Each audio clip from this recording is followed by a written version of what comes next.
فرزند زہرا یہ حالات برے ہیں۔ کاشانہ بصیرت ایک ایسا مکمل یوٹیوب چینل جس پر محروم بصارت کے لیے بالخصوص اور تمام افراد کے لیے بالعموم سینکڑوں کی تعداد میں اسلامی کتب دستیاب ہیں۔ لہذا گزارش ہے کہ آپ اپنی ذمہ داری نبھاتے ہوئے کاشانہ بصیرت کو سبسکرائب کرنے کے ساتھ ساتھ بیل آئیکن کو پریس کیجیے تاکہ آپ علم کے حصول کے ساتھ ساتھ مذہب اہل بیت کی اشاعت میں بھی اہم کردار ادا کرتے رہیں۔ کاشانہ بصیرت۔ فرزند زہرا یہ حالات برے ہیں۔ حضرت آیت اللہ بہجت کی نصیحتیں جو میں کتاب پڑھ رہی ہوں اس کا صفحہ نمبر 153 ہے۔ جواب ہے ظاہراً ایسا نہیں ہے، بلکہ مسائلہ اور قبر کے سوال و جواب حق ہیں، اور وہ دفن کی پہلی رات ہوتے ہیں۔ پہلی رات سب کو معلوم ہو جاتا ہے کہ کون سا عقیدہ حق ہے۔ سوال: ایران میں مدفون بعض امامزادے زیدی مذہب رکھتے تھے اور 12 اماموں کی امامت کے قائل نہیں تھے، کیا ہم احتیاط کریں اور ہر امامزادے کی زیارت کے لیے نہ جائیں؟ جواب: سب کا احترام ہم پر فرض ہے، کیونکہ وہ رسول خدا صلی اللہ علیہ وسلم سے منسوب ہیں۔ لہٰذا وہ امامزادہ جو امام وقت کا قائل نہیں تھا، اسے ایک شخص نے اپنے گھر میں نہ آنے دیا۔ امام حسن عسکری علیہ السلام نے اس شخص سے فرمایا، تمہارے لیے اس طرح کرنا مناسب نہیں تھا۔ شیعوں کی ایک کرامت امامزادوں کے مزار اور قبریں ہیں، لہٰذا ہمیں ان کی زیارت سے غافل ہو کر اختیاراً خود کو ان سے محروم نہیں کرنا چاہیے، اور دیکھنا چاہیے کہ کوثر کا اثر کہاں تک پھیلا ہوا ہے۔ جہاں بھی دیکھیں گے اس کا اثر نظر آئے گا۔ کچھ لوگ اپنی حاجت روائی کے لیے مصر میں مدفون سیدہ نفیسہ سے نظر کرتے ہیں اور ان کی حاجت روائی ہو جاتی ہے۔ سوال: رسول خدا صلی اللہ علیہ وسلم وحی کس طرح دریافت کرتے تھے؟ جواب: روایات میں ہے کہ رسول خدا صلی اللہ علیہ وسلم 6 جہات سے سنتے تھے۔ پیج نمبر 154 ہے۔ سوال: کیا سید الشہداء علیہ السلام کی خاک کو متبرک سمجھنا اور ائمہ اطہار علیہ السلام اور امامزادوں کی ذریح کا احترام کرنا صحیح ہے؟ جواب: خاک کربلا کی تعظیم، اس پر سجدہ کرنا اس پر سجدہ ہے، اس کے لیے سجدہ نہیں ہے۔ رسول خدا صلی اللہ علیہ وسلم اور ائمہ اطہار علیہ السلام کی ذریح کا احترام بھی کعبے کے احترام کی طرف سے تعظیم الہ ہے، تعظیم اللہ نہیں ہے۔ ذریح اور کعبے کی طرف متوجہ ہو کر خدا کی تعظیم کی جاتی ہے۔ سوال: انبیاء اکرام علیہ السلام کس طرح بچپن میں گناہ نہیں کرتے اور بالغ ہونے سے پہلے معصوم ہوتے ہیں؟ جواب: نجف اشرف کے بزرگ فرماتے تھے، بچپن میں جب بھی مکلفین پر حرام کام کرنا چاہتا تو اچانک کوئی چیز مانع ہو جاتی، مجھے وہ کام کرنے سے روک دیتی۔ اس طرح میں بچپن میں مجبوراً نہ کہ اختیاراً کاملاً محفوظ رہا۔ سوال: انبیاء اکرام میں موجود عصمت کی تعریف کریں، انبیاء اکرام کے لیے معصوم ہونا کیوں ضروری ہے؟ جواب: انبیاء اور اوصیاء علیہ السلام کے لیے جس عصمت کو ہم ضروری سمجھتے ہیں وہ خطا اور خطیہ سے معصوم ہونا ہے۔ صرف خطیہ سے معصوم ہونا کافی نہیں ہے، بلکہ وہ اشتباہ بھی نہیں کرتے، ورنہ ان کی بات پر کوئی یقین نہیں کرتا۔ اس لیے کہ لوگ اکثر دیکھتے ہیں کہ وہ جھوٹ بولتے ہیں اور اشتباہ کرتے ہیں تو سب ان سے دور ہو جاتے ہیں۔ صفحہ نمبر 155 ہے۔ ان اشتباہات کی وجہ سے لوگ نبی یا اس کے وسیع سے دور ہو جاتے ہیں۔ اگر لوگ دیکھتے ہیں کہ معصوم میں بھول چوک ہے اور وہ اپنے فرائض سے محروم ہو جاتا ہے تو وہ اس سے دور ہو جاتے ہیں۔ عصمت کے بعض مراتب ہیں۔ انبیاء اور اوصیاء بھی ایک دوسرے پہ فضیلت رکھتے ہیں۔ کچھ انبیاء اولو العزم ہیں، کچھ غیر اولو العزم ہیں۔ سب سے افضل ترین خاتم الانبیاء ہیں۔ اوصیاء میں پنجتن پاک دوسروں پر مقدم ہیں۔ پنجتن کے علاوہ دوسرے اوصیاء میں امام زمانہ عجل اللہ فرجہ الشریف کل کوکب دری درخشاں ستارے کی طرح ہیں۔ یہ سب ان کے مراتب ہیں۔ سوال: کیا مقام عصمت صرف انبیاء اکرام اور ائمہ اطہار کے لیے مخصوص ہے اور ہم اس مقام تک نہیں پہنچ سکتے؟ جواب: عصمت نبوت اور وصایت کے لیے شرط ہے، لیکن کیا صرف نبی اور امام معصوم ہوتے ہیں؟ اس پر ہمارے پاس کوئی دلیل نہیں، کیونکہ زید بن علی بن حسین کی عصمت کا بھی اہتمام ہے۔ میں سمجھتا ہوں کہ وہ معصوم از خطیہ تھے، معصوم از خطا نہیں تھے۔ ایک اور جگہ پر گویا اس کی تفسیر میں کہتے ہیں کہ معصوم پنجتن پاک کی ذات گرامی ہے، کیونکہ واضح ہے کہ یہ بات انہوں نے امام معصوم سے بیان نہیں کی، البتہ وہ اور ان کے فرزند یحییٰ علیہ السلام جو کہ نوجوان تھے، معصوم از خطیہ تھے۔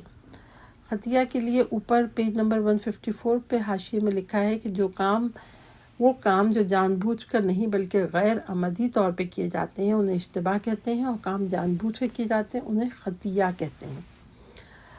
امام صادق علیہ السلام کا فرمان ہے، پیج نمبر 156 ہے کہ میرے چچا زید پر خدا کی رحمت ہو، اگر کامیاب ہو جاتے تو ہمارا حق ہمارے حوالے کرتے۔ اسی طرح حضرت ابو الفضل اور علی بن الحسین علیہ السلام جو کہ کربلا میں شہید ہوئے، نیز تمام شہدائے کربلا ان کے بارے میں احتمال نہیں بلکہ یقیناً ان کے لیے عصمت ثابت ہے۔ نیز کیا ہم مقداد اور سلمان کے لیے کہہ سکتے ہیں کہ ان کے پاس عصمت نہیں تھی، بلکہ ہمارے زمانے کے قریب سے بھی کچھ لوگ گزرے ہیں جن کا دعویٰ تھا کہ ہم نے جان بوجھ کر اور عمدن کوئی گناہ نہیں کیا۔ سوال، امام پر کس طرح الہام ہوتا ہے؟ جواب، الہام وحی کے مشابہ ہوتا ہے۔ روایت میں ہے کہ رسول خدا صلی اللہ علیہ وسلم نے فرمایا، وَآتَانِ الْوَحْيَ وَآتَى عَلِيًّا الْإِلْهَامَ وَآتَانِ الْوَحْيَ وَآتَى عَلِيًّا الْإِلْهَامَ۔ اللہ تعالیٰ نے مجھے وحی عطا کی ہے اور علی کو الہام عطا فرمایا۔ الہام وحی کے نزدیک ایک عظیم مقام ہے، اب طالب نہیں، ورنہ فیض الہی نہ تو منقطع ہوا ہے نہ ہی کبھی منقطع ہوگا۔ حاشیے میں لکھا، حضرت یحییٰ علیہ السلام 18 یا 28 سال کی عمر میں اپنے قیام کے دوران شہید ہوئے اور استان گلستان میں واقع جوزجان کے مقام پر دفن ہیں۔ امام رضا علیہ السلام کے زمانے کے شاعر دابل نے بھی اپنے اشعار میں ان کے مزار کی طرف اشارہ کیا ہے۔ صفحہ نمبر 157 ہے، امام کس طرح ہمارے اعمال کی خبر رکھتے ہیں؟ جواب، کافی کی ایک روایت میں ہے کہ ہر شہر سے نور کی ایک کرن بلند ہوتی ہے، امام اس میں بندوں کے اعمال دیکھتے ہیں یا فرشتہ انہیں خبر دیتا ہے۔ اسی طرح ان کی تائید کرنے والا روح القدس ان کے ساتھ ہوتا ہے۔ علاوہ ازیں سال میں ایک مرتبہ لیلۃ القدر میں ان پر روح نازل ہوتا ہے، لہٰذا اگر ہم اپنے عمل کو کسی پردے سے چھپانا چاہیں تو اس کا کوئی فائدہ نہیں ہوگا اور امام کی نظر اس سے بھی عبور کر جائے گی۔ اسی طرح امام کے دیکھنے کے لیے ضروری نہیں ہے کہ ہم ان کی محفل میں موجود ہوں۔ انسان کے اندر جتنا امام کی معرفت میں اضافہ ہوگا اتنا ہی توحید شناسی کی منزل بلند ہوگی، کیونکہ معصوم امام خدا کی سب سے بڑی آیت اور نشانی ہے۔ امام وہ آئینہ ہے جس میں تمام عالم منعکس ہوتا ہے۔ سوال، یہ جو کہا جاتا ہے کہ معاویہ نے امیر المومنین علیہ السلام کو فریب دیا، یہ بات عصمت کے ساتھ کس طرح سازگار ہے؟ جواب، حقیقت میں امیر المومنین وہ بھی دیکھ رہے ہیں جو دوسرے نہیں دیکھ رہے تھے۔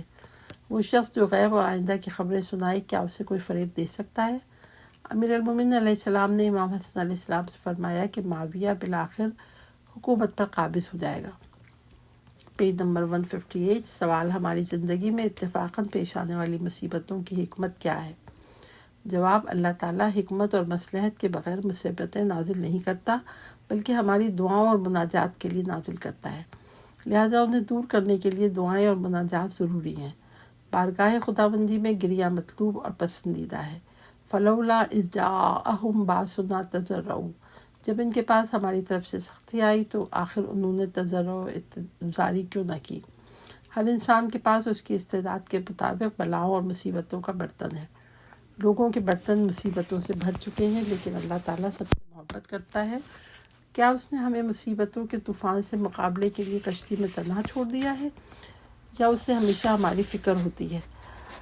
رسول خدا صلی اللہ علیہ وسلم نے حضرت ابو ذر کو وصیت کرتے ہوئے فرمایا، اللہ تعالیٰ ہر وقت تمام چیزوں کو دیکھتا ہے اور کوئی بھی چیز اس سے پوشیدہ نہیں ہے۔ صحیح ہے کہ کچھ لوگوں کے پاس مادیات اور مال و دولت تم سے زیادہ ہے، لیکن کیا ان کی عمر، صحت اور اولاد وغیرہ کے لحاظ سے ان کی وسعت بھی تم سے زیادہ ہے، یا یہ کہ تمہارے پاس یہ ظاہری اور باطنی نعمتیں ان سے زیادہ ہیں؟ ساری چیزوں کو کلی طور پر دیکھنا چاہیے۔ اللہ تعالیٰ نے تمام بلاؤں اور مصیبتوں کو برابر تقسیم کیا ہے۔ پیج نمبر 159 ہے، المصائب بالسویۃ مقسومۃ بین البریہ۔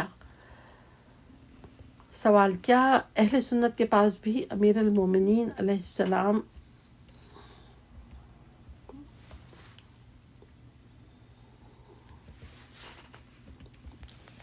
معاف کیجیے گا، سوال، کیا اہل سنت کے پاس بھی امیر المومنین علیہ السلام اور دیگر ائمہ اطہار علیہ السلام کے بارے میں روایات ہیں؟ یہ پیج نمبر 159 ہے۔ جواب صحابہ اکرام سے منقول 20 احادیث میں رسول خدا صلی اللہ علیہ وسلم نے فرمایا الخلفاء بعدی 12 کلہم من قریش، میرے بعد میرے خلفاء و جانشین 12 ہیں اور وہ سب قریش ہیں۔ 2 اور طرق پہ بھی ہے جس میں سے ایک کو حضرت ابو بکر نے مستقیماً رسول خدا صلی اللہ علیہ وسلم سے نقل کیا ہے۔ اس میں آپ نے فرمایا منزلت علی منی کمنزلتی من ربی، علی کا میرے نزدیک وہی مقام ہے جو خدا کے نزدیک میرا مقام ہے۔ یہ حدیث کتب عامہ میں سے سوائق محرقہ میں موجود ہے۔ کتنا اچھا ہوتا جو وہ تمام کتابیں جمع کی جاتی جن میں یہ حدیث ہے تاکہ حد تواتر کو پہنچ جاتی۔ اس حدیث کا متن حدیث منزلت سے بلند ہے، جبکہ حدیث منزلت سند کے اعتبار سے اس سے زیادہ متواتر ہے۔ سوال: اہل سنت ذری کو بوسہ دینے اور اولیاء الہی سے توسل کو شرک کیوں سمجھتے ہیں؟ پیج نمبر 160 ہے۔ جواب: ابن تمیمہ جو ذری کو بوسہ دینے اور اولیاء سے متوسل ہونے کو شرک اور حرام سمجھتا تھا، وہ خود بھی اعتراض کرتا تھا اور کہتا تھا اگر ہم سے کہا جائے اگر یہ بات ہے تو حج میں حجر الاسود کو بوسہ دینا، اسے متبرک سمجھنا اور بیت اللہ کے گرد طواف کرنا رسول کی سنت کیوں ہے؟ ہم اعتراض کرنے والوں کو جواب دیں گے حقذا وردہ، شریعت میں اسی طرح آیا ہے۔ ہم اسے کہیں گے کیا ہو سکتا ہے کہ کوئی چیز شرک ہو اور استدعاً مشروع ہو کہ شریعت کا حصہ بن جائے؟ جو پیغمبر شرک کا قائل ہو اور شرک کی دعوت دیتا ہو، کیا کوئی اس کی بات پر یقین کرے گا؟ کیا صرف حجر الاسود اور طواف میں شرک جائز ہے؟ بیت اللہ کا طواف بھی اسی طرح ہے، کیونکہ پتھر کا احترام کرنا اور پتھروں کے گرد چکر لگانا اور ان کی تعظیم تمہاری نظر میں شرک اور کفر ہے، لیکن اسے تم مستثنا کرتے ہو۔ کیا خدا اور رسول جنہوں نے ہمیں حج اور گھر کے طواف کا حکم دیا ہے اور اس کا اسلام میں بڑا مقام ہے، کیا انہوں نے ہمیں شرک اور کفر کی دعوت دی ہے؟ کیا نعوذ باللہ رسول خدا صلی اللہ علیہ وسلم طواف خانہ خدا اور استلام حجر میں شرک اور کفر کرتے تھے اور اس کے معتقد تھے؟ جی ہاں، مسلمانوں کے ائمہ اور شیوخ نے اسی طرح کہا ہے، جنہیں یطاعون ولا یسعون، ان کی اطاعت کرنا چاہیے اور نافرمانی نہیں کرنا چاہیے کہا جاتا ہے۔ سوال: کیا اہل بیت کے ساتھ محبت کرنے والے کافر کو اہل بیت کی محبت فائدہ دے گی؟ جواب: اہل بیت کی مودت اور محبت کافروں کے لیے بھی فائدہ مند ہے۔ امیر المومنین علیہ السلام کے سنہری حال کے بالائی حصے میں لکھا ہے، پیج نمبر 161 ہے، قال رسول اللہ صلی اللہ علیہ وسلم لو اجتمع الناس علی حب علی ابن علی ابی طالب لما خلق اللہ النار۔ رسول خدا نے فرمایا اگر تمام انسان علی ابن ابی طالب کی محبت پر جمع ہو جاتے تو اللہ تعالیٰ کبھی بھی آتش جہنم کو پیدا نہ کرتا۔ اسی طرح امیر المومنین علیہ السلام سے منقول ہے کہ فَاسْتَزَدْتُهُ فَزَدَ لِي مُحِبِّ الْمُحِبِّينَ، میں نے رسول اللہ صلی اللہ علیہ وسلم سے مزید اضافہ کرنے کا کہا تو آپ نے علی کے دوستوں کو بھی اس میں شامل کیا۔ اس میں شک نہیں کہ وہ کافر جو علی اور اہل بیت علیہ السلام سے محبت کرتے ہیں اور وہ کافر جو ان سے محبت نہیں کرتے، ان کا عذاب ایک دوسرے سے مختلف ہے۔ اگرچہ کافر کا حق تو یہ ہے کہ وہ ہمیشہ جہنم میں رہے، لیکن کیا خدا جو ارحم الراحمین ہے اسے معاف نہیں کر سکتا؟ سوال: انسان اپنی اکثر آرزوؤں اور تمناؤں تک پہنچنے میں کامیاب کیوں نہیں ہوتا؟ جواب: دنیا میں انسان اپنی 10% تمناؤں تک پہنچتا ہے۔ ایسے بہت سے لوگ ہیں جن کی زندگی ان کی مرضی کے مطابق بسر ہوتی ہے۔ دنیا کے عیش و عشرت ہزاروں تلخیوں کے ساتھ ہوتے ہیں۔ اگر کسی نے دنیا کو اسی طرح سمجھا، وہ ہم سفر و ہمسایہ وغیرہ کی پریشانیوں سے کم پریشان ہوگا، کیونکہ وہ دنیا کو مصیبتوں کا گھر سمجھے گا۔ پیج نمبر 162 ہے۔ امام صادق علیہ السلام کی ایک روایت میں ہے، مومن اور مصیبتیں ترازو کے 2 پرلوں کی طرح ہیں، ان کے ایمان میں جتنا اضافہ ہوگا ان کی مصیبتیں اتنی ہی بڑھ جاتی ہیں۔ نیز آپ نے فرمایا اہل حق ہمیشہ سختیوں میں ہوتے ہیں، لیکن ان سختیوں کی مدت بہت کم ہوتی ہے اور ان کا خاتمہ ہمیشہ رہنے والے جہان کی آسائشوں و راحت پر ہوتا ہے۔ اسماعیل بن عمار نے امام صادق سے اپنی پریشانیوں کی شکایت کی تو آپ نے فرمایا، اے عبداللہ، مومن ہمیشہ ان 3 مصیبتوں میں سے کسی ایک مصیبت میں گرفتار رہتا ہے، اور کبھی اس میں تینوں مصیبتیں ہوتی ہیں، اسے یا اس کی بیوی تکلیف دیتی ہے یا ہمسایہ یا پھر عابر مومن اگر پہاڑ کی چوٹی پر بھی پناہ لے لے۔ حاشیے میں لکھا ہے کہ امام صادق علیہ السلام سے منقول ہے کہ ما کان ولا یکون ولیس بکائن مومن الا ولہ جار یؤذیہ ولو ان مومنا فی جزیرۃ من جزائر البحر لا بتعث اللہ لہ من یوزی، نہ پہلے کبھی ایسا ہوا تھا، نہ اب ہو رہا ہے، نہ ہی بعد میں ہوگا کہ کوئی مومن اور اس کا کوئی ایسا ہمسایہ نہ ہو جو اسے تکلیف نہ دے، یہاں تک کہ اگر مومن کسی جزیرے میں ہوگا تب اللہ بھی تعالیٰ کسی کو اس کی طرف بھیجے گا جو اسے تکلیف دے گا، تب بھی اللہ تعالیٰ اس کی طرف ایک شیطان صفت کو بھیجتا ہے، پیج نمبر 163 ہے، تاکہ اسے تکلیف دے۔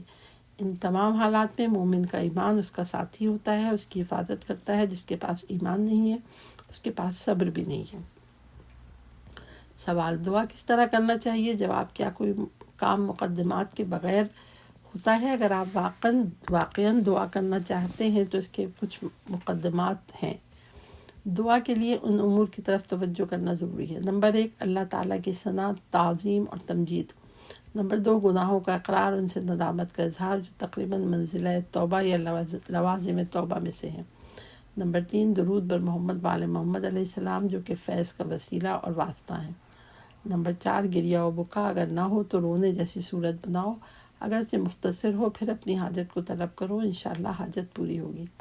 اگر یہ امور یعنی ثنا، تعظیم اور تمجید وغیرہ سجدے میں انجام دیے جائیں تو زیادہ مناسب ہوگا اور ان کا اثر بھی زیادہ ہے، یہاں تک کہ عمل داؤد اور قنوت و وطر میں ہے کہ فَإِنَّ ذَلِكَ عَلَامَةُ الْإِجَابَةِ، یہ دعا کے مستجاب ہونے کی نشانی ہے۔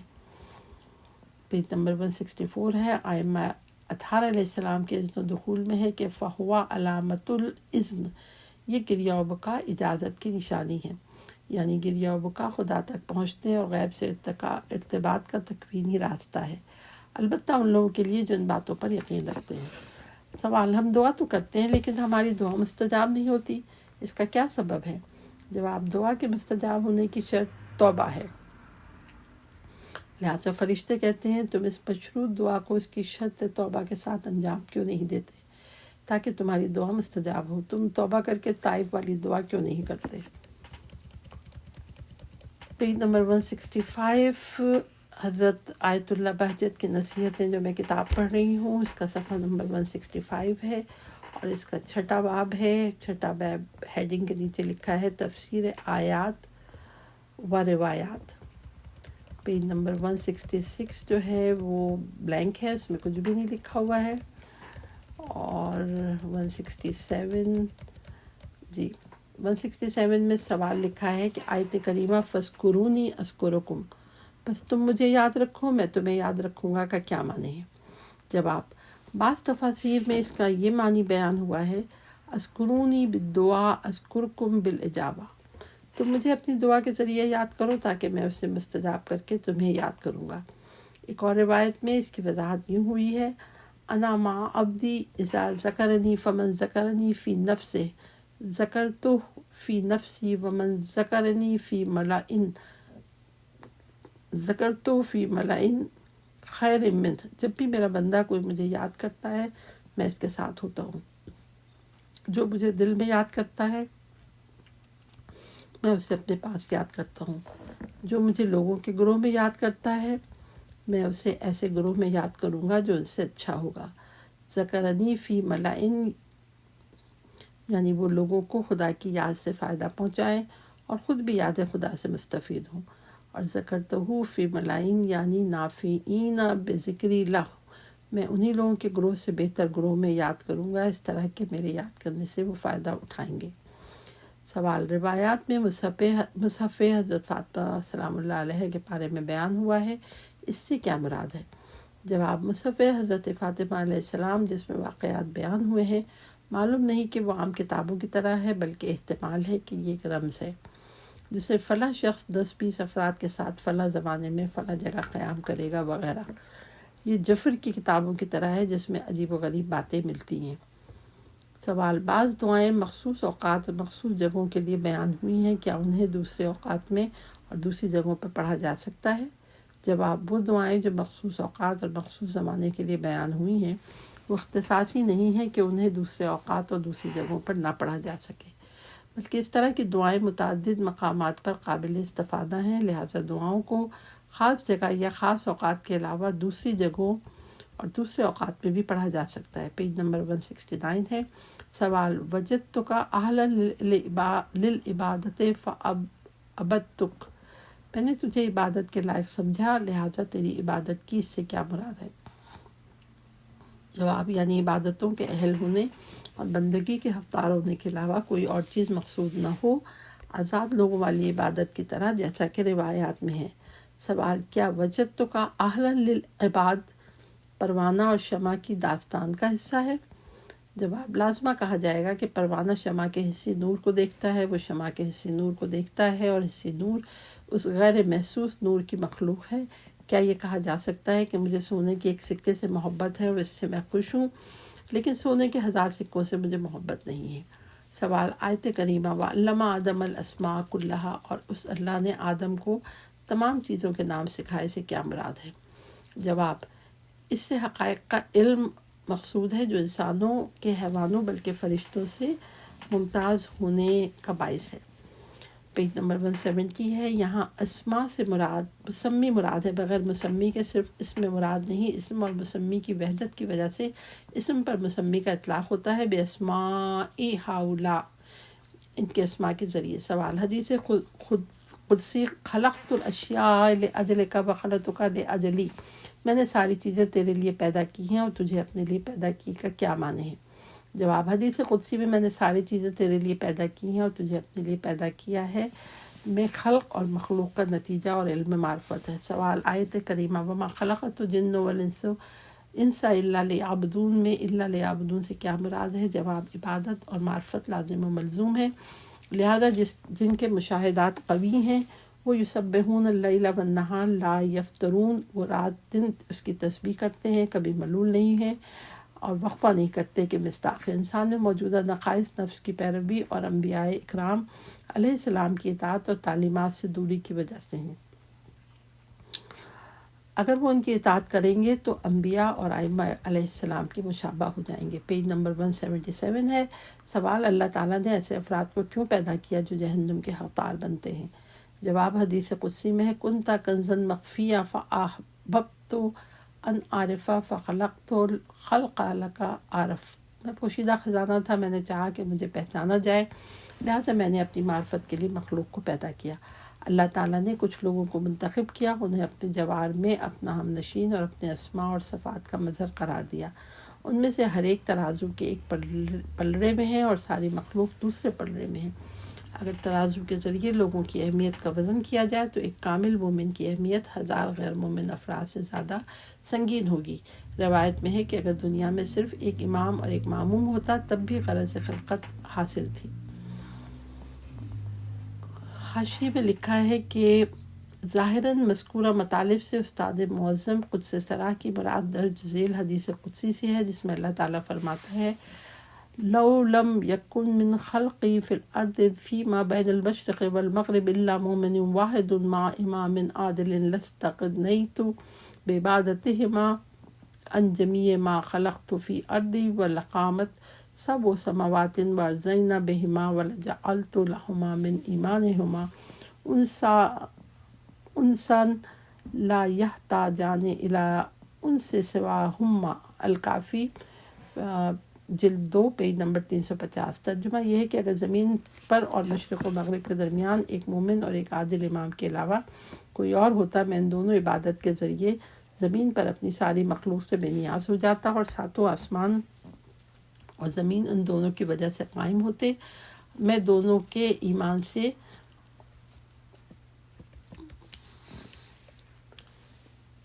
قائم ہوتے۔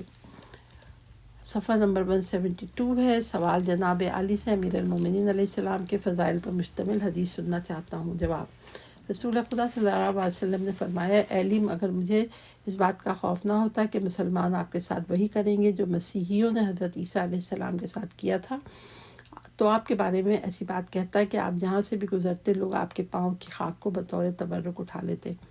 رسول خدا صلی اللہ علیہ وسلم نے حضرت علی علیہ السلام کی فضیلت میں اتنی ساری احادیث بیان کی ہیں، کہیں بھی آپ نے اس طرح حضرت علی علیہ السلام کو معرفی نہیں فرمایا۔ حضرت علی علیہ السلام کے فضائل بیان نہیں کیے جا سکتے ہیں کیونکہ ہم ضعیف العقل والایمان ہیں، ہم میں اتنی ظرفیت نہیں ہے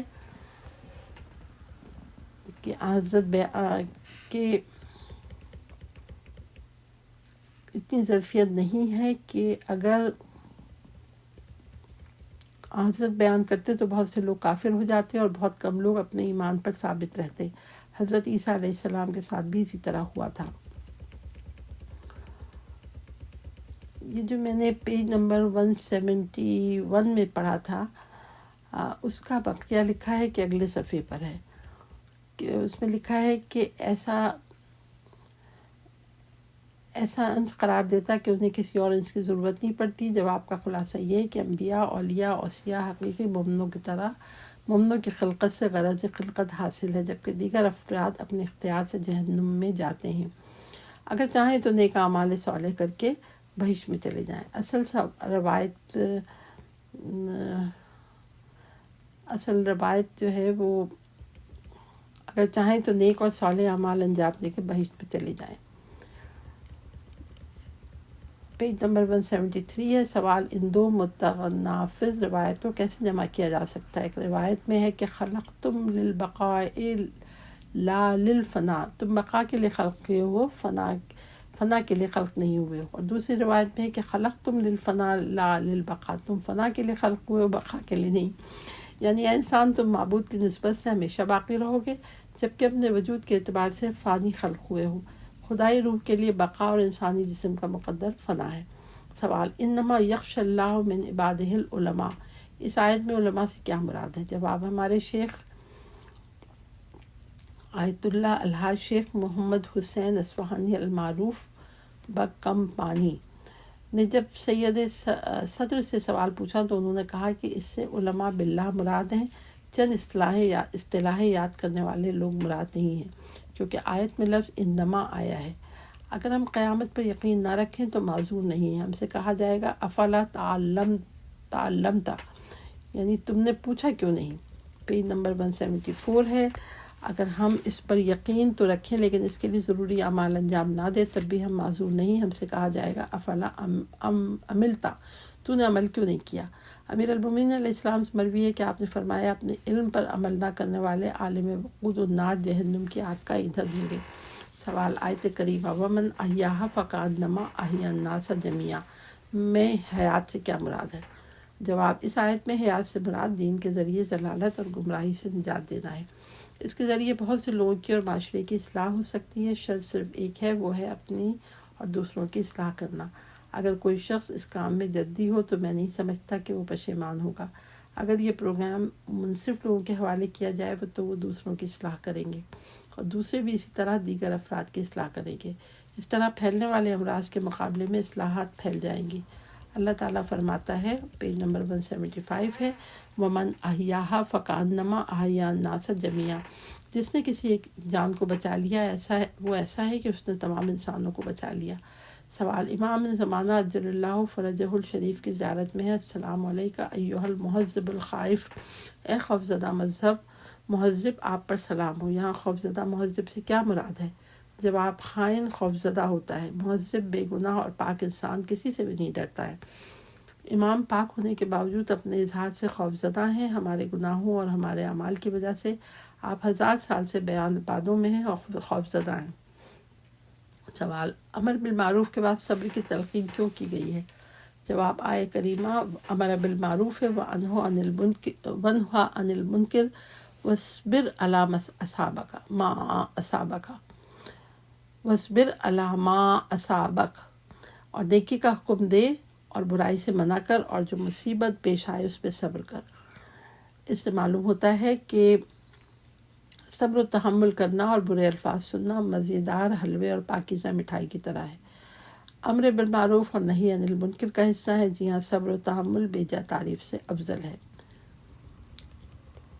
پیج نمبر 176 ہے۔ سوال، حضرت فاطمہ معصومہ سلام اللہ علیہا کی زیارت کے اس جملے من زارہا عارفا بحقہا وجبت لہ الجنہ، جو شخص ان کے حق کی معرفت کے ساتھ ان کی زیارت کرتا ہے اس پہ جنت واجب ہے، میں عارفا بحقہا سے کیا مراد ہے؟ اس سے مراد ہے کہ ہمیں چاہیے کہ حضرت معصومہ کے مقام کو معصومین سے کم اور دوسروں سے زیادہ سمجھے۔ سوال، کیا حضرت فاطمہ معصوم ہے؟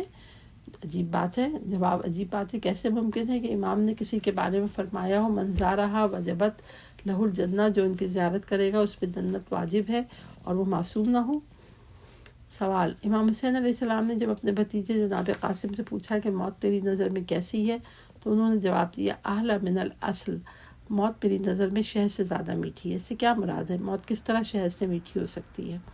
جواب: اگر کوئی شخص انسان کی خلقت کا ہدف سمجھ لے تو اس کے لیے 70 مرتبہ مرنا اور دوبارہ زندہ ہونا بہت میٹھا ہے۔ مخلوق جب اللہ تعالیٰ کی طرف کوچ کرتی ہے تو جاہل کہتا ہے کاش میں پیدا ہی نہ ہوا ہوتا، پیج نمبر 177 ہے، اور عالم کہتا ہے کاش میں 70 مرتبہ اپنے ہدف کی طرف جاتا اور واپس آتا، پھر جاتا اور راہ حق میں شہید ہو جاتا۔ سوال: روایت انشاءو علمو سے کیا مراد ہے؟ کیا ائمہ اطہار علیہ السلام کے لیے علم غیب کا عقیدہ رکھنا مذہب کی ضرورت ہے؟ جواب: انشاءو علمو کا ظاہراً معنی مبصرات دیکھنے کے لیے دوسروں کی آنکھیں کھولنا ہے، یعنی جب بھی وہ دوسروں کو ملکوت دکھانا چاہتے ہیں وہ تو انشاءو علمو ہوتے ہیں۔ ائمہ اطہار علیہ السلام کا غیب کا علم رکھنا مذہب میں ثابت اور یقینی ہے۔ مذہب کی مضبوطی اس بات میں ہے کہ ان 12 اماموں کی اطاعت واجب ہے اور 14 ہستیاں معصوم ہیں۔ سوال: وہ لوگ جو زیارت عاشوراء پڑھتے ہیں اور اس کے ذریعے متوسل ہوتے ہیں ان کی داستانیں اور قصے نشر ہو چکے ہیں، اس سلسلے میں جناب علی کا نظریہ کیا ہے؟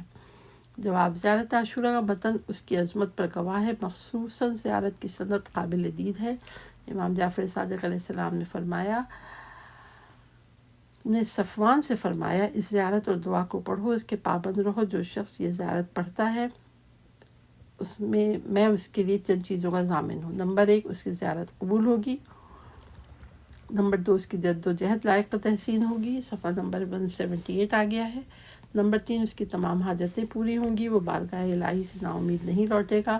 اے صفوان، میں نے اس زیارت کو اسی ضمانت کے ساتھ اپنے والد گرامی سے حاصل کیا ہے اور میرے والد نے اسے اپنے والد سے لیا ہے۔ یہ سلسلہ امیر المومنین علیہ السلام تک پہنچتا ہے۔ جناب امیر علیہ السلام نے اسے رسول خدا صلی اللہ علیہ وسلم سے، رسول خدا صلی اللہ علیہ وسلم نے جبرائیل سے، اور انہوں نے اللہ تعالیٰ سے حاصل کیا ہے۔ سب نے زیارت کو اسی ضمانت کے ساتھ بیان کیا ہے، اور اللہ تعالیٰ نے اپنی ذات کی قسم کھائی ہے کہ جو بھی یہ زیارت اور دعا پڑھے گا اس کی دعا اور زیارت قبول کروں گا اور اس کی تمام حاجتیں پوری ہوں گی۔ اس زیارت کے اسناد سے معلوم ہوتا ہے کہ زیارت عاشوراء احادیث قدسی میں سے ہے۔ اسی وجہ سے ہمارے بزرگ استاد مرحوم حاجی شیخ محمد حسین اصفہانی نے اللہ تعالیٰ سے دعا کی تھی کہ وہ موت سے پہلے زیارت عاشوراء پڑھیں، پھر ان کی روح قبض ہو۔ ان کی دعا مستجاب ہوئی، انہوں نے زیارت عاشوراء پڑھنے کے بعد رحلت فرمائی۔ شیخ صدرہ، جنہیں عقلی اور نقلی علوم پر عبور تھا، زیارت عاشوراء کے بہت پابند تھے اور کبھی بھی اسے ترک نہ کیا۔ کسی کو بھی یقین نہیں ہو رہا تھا کہ وہ عبادات اور زیارت عاشوراء کے اتنے پابند تھے۔ ایک بزرگ سے منقول ہے کہ ایک دن میں وادی السلام کے قبرستان میں گیا، میں نے مقام حضرت مہدی علیہ السلام میں ایک نورانی بزرگ کو دیکھا جو زیارت عاشوراء پڑھ رہا تھا۔ ان کی شکل و صورت سے ظاہر ہو رہا تھا کہ وہ زائر تھے۔ میں جب ان کے قریب کیا تو مجھ پر مکاشفہ ہوا اور میں نے امام حسین علیہ السلام کے حرم اور زائرین کو آپ کی زیارت اور حرم کے اطراف میں آمد و رفت کرتے ہوئے دیکھا۔ میرے سامنے چند مرتبہ اسی طرح ہوا، پھر دوبارہ وہی حالت ہو گئی۔ دوسرے دن جب میں ان کی زیارت احوال پرسی اور ان سے استفادہ کے لیے ان کے مسافر خانے گیا تو مجھے بتایا گیا کہ ان اوصاف کا شخص زیارت کے لیے آیا تھا اور آج ہی سامان اٹھا کر چلا گیا ہے۔ میں ان کی زیارت سے مایوس نہ ہوا اور دوبارہ وادی السلام میں گیا کہ شاید وہاں ان کی زیارت ہو جائے۔ راستے میں مجھے ایک فوق العادہ ملے جو کبھی کبھی کچھ مطالب بیان کر رہے تھے۔ میرے پوچھنے سے پہلے ہی وہ میری نیت سے آگاہ ہو گیا اور بولے وہ زائر آج چلا گیا۔ سوال: روایت میں ہے کہ قرآن کو دیکھنا عبادت ہے، اس کا کیا راز ہے؟ جواب: قرآن مجید عام کتابوں کی طرح نہیں ہے۔ قرآن مجید روحانی اور نورانی عالم سے ربوبی موجود ہے جس نے عالم اجسام اور اعراض میں ظہور کیا ہے۔ اس کی دلیل یہ ہے کہ اس میں ایسی چیزیں ملتی ہیں یا ایسی چیزیں نظر آتی ہیں جو دیگر اجسام اور اعراض میں نہیں ہیں۔ بہشت زہرا میں حاشیے میں لکھا ہے کہ بہشت زہرا میں ایک شہید دفن ہے جس کی قبر سے گلاب کی خوشبو آتی ہے۔ شہید کا نام سید احمد پلارک تہرانی ہے۔ اس شہید کے والدین نے میڈیا سے گفتگو کرتے ہوئے بتایا کہ شہید روزانہ دن میں 5 مرتبہ زیارت عاشوراء اور اول وقت نماز کا پابند تھا۔ ہمارے استاد حجت الاسلام الحاج عبداللہ ضابط قدس سرا جو مجاہدین میں سے تھے فرماتے تھے، میں نے ایک شب بہشت زہرا میں بسر کی تاکہ صبح سحر اس کی خوشبو کو سونگھ سکوں۔ میں اپنے ارادے میں کامیاب ہوا اور قریب سے شہید کی اس کرامت کا مشاہدہ کیا۔ تو قارئین، یہ میں صفحہ نمبر 179 کی ریکارڈنگ پوری ہو گئی ہے۔ اب ہم نیکسٹ چیپٹر 180 پیج پڑھیں گے، حضرت آیت اللہ بہجت کی نصیحتیں۔